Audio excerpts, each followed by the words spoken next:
The Porsche 911 is well known for being a circuit racing car, but it's always been a rally car too. Back in the day, it became world famous in the hands of Bjorn Voldergaard, Vic Elford and latterly the Almiras brothers. Porsche made rally editions of the 911 in the 80s and the 90s, but after that, rallying rather disappeared from its radar. But privateers have been using 996 and 997 Cup race cars on tarmac events for a few years now, and one English gentleman called Richard Tuthill has become a little obsessed with taking Porsche rally cars to the loyal spectators of the World Rally Championship.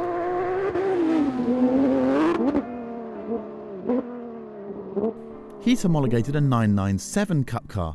He's raced it himself in a World Rally event in Germany, and then he let legend Francois Delacour have a go on Rally France.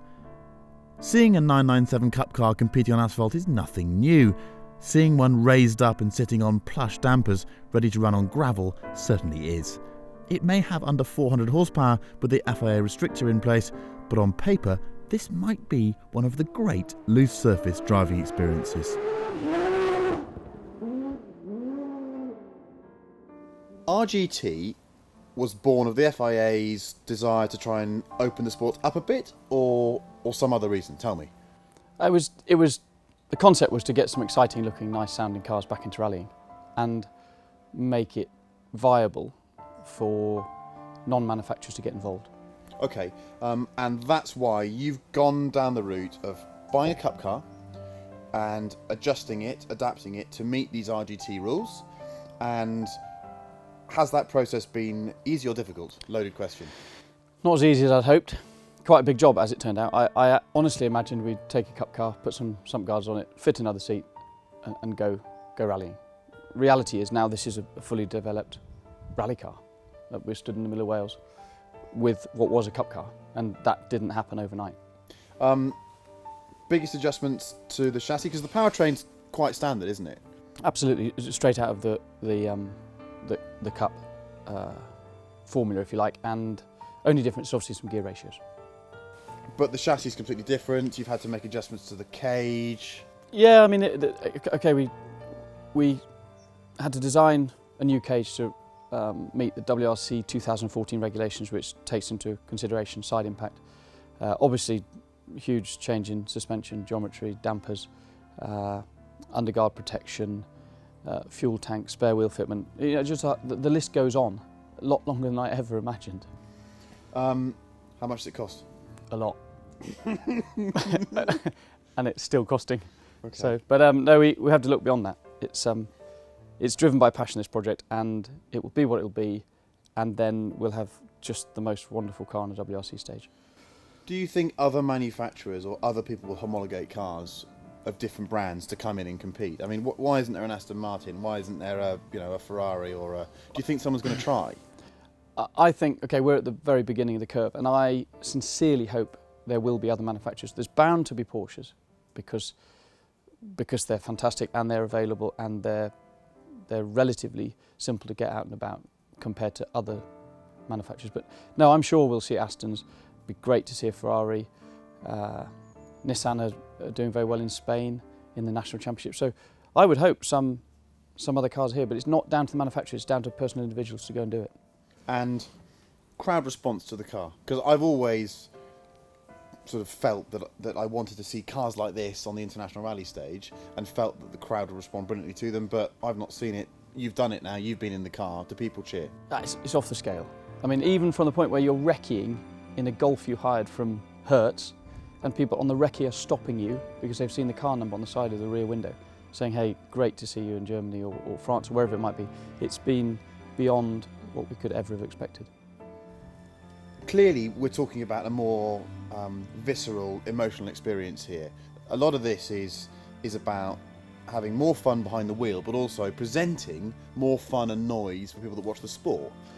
Yeah, I think it's about passion, actually, because to drive one of these cars in WRC is not going to win you a rally, but to drive one of these cars full stop is an experience that you're about to have, and anyone who has it is a very, very lucky boy.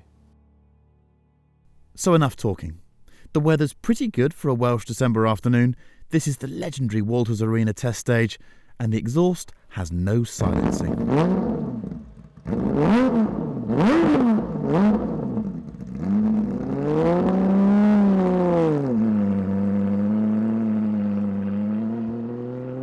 So this is a car that fits an RGT category in the FIA rally regs. 350 horsepower, a 39mm restrictor, so it's a long way down on the race car, 100 horsepower down, but it's got mega torque. I've been sliding around here today trying to hang on to it really because it's so exciting and so fast, and you really don't have that much traction in these conditions, although you still have a surprising amount. So we have Walters Arena, which is often a spectator stage on Rally GB, and let's get going.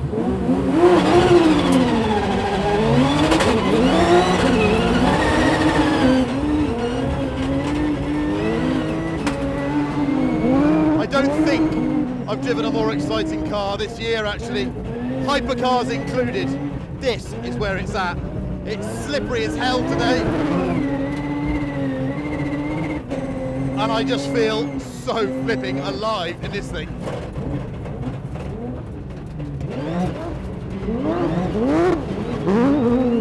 Traction's good, but you have to just overstop the car into the turn and then try and ride the oversteer on the way out. But if you get a couple of feet offline, even a foot, then it's troublesome to say the least.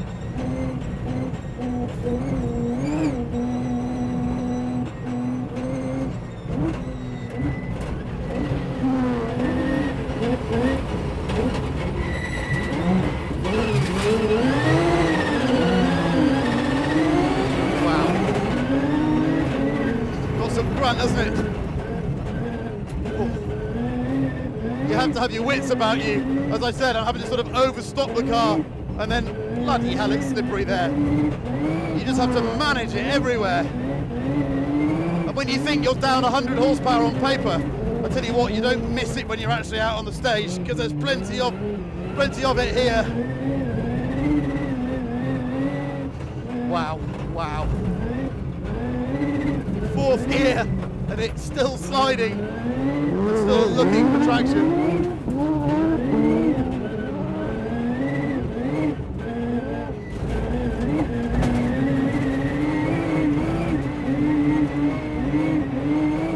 Wow. It's got the standard Hollinger gearbox from a cup car. This feels so strange to be driving a car that I'm so familiar with on a racetrack on gravel. But this is the coolest car I've driven all year. It's absolutely funktastic. I probably shouldn't be talking, I should be concentrating on not hitting stuff. Bloody hell. Oh dear, this went slippery here. This is almost a stop-it job.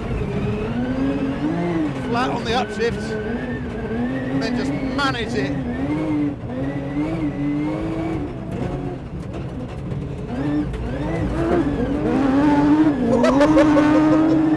And now row it through the gears. Fifth, sixth, feel that torque. Don't want to get offline here really.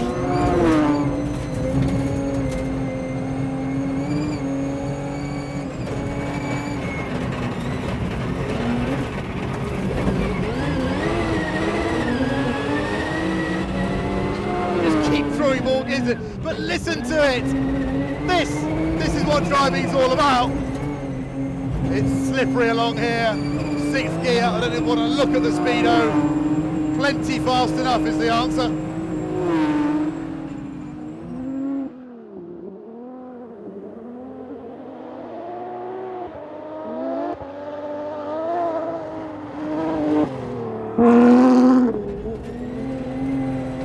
Oh, wow. What a tool.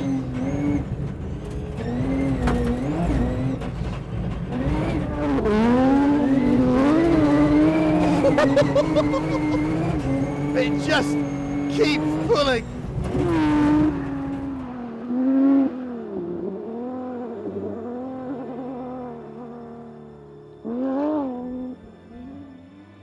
I meant what I said in the car. This is the most exciting driving experience I've had in the past 12 months. You will never win a round of the World Rally Championship in this car, but you will have more fun than anyone else. And the crowd will praise your every move.